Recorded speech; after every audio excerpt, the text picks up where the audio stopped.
La RAMAV de Nîmes, créée en 1984, dont la vocation initiale était de répondre au manque de moyens de rééducation pour les déficients visuels dans la partie sud de la France et mise en évidence par la DAS, fêtait ce mardi 27 octobre ses 20 ans d'existence en tant qu'institut. On a vécu 20 années donc, de développement, de recherche, d'innovation.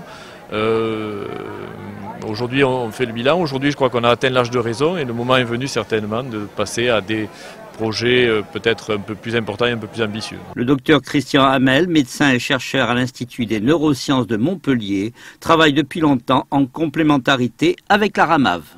On reçoit des patients qui sont suivis dans le cadre de leurs maladies rares, les rétinites pigmentaires par exemple dont on a parlé, le syndrome de Usher. Donc on suit ces patients, on en fait le diagnostic, on leur explique comment ça se passe, comment évolue la maladie et effectivement quand la maladie arrive à un certain stade d'évolution avancée où il y a une perte d'autonomie, eh bien là on va les adresser à la RAMAV et on est très content, on est même très fiers d'avoir à nos côtés, à 50 km de Montpellier, un institut d'un tel prestige.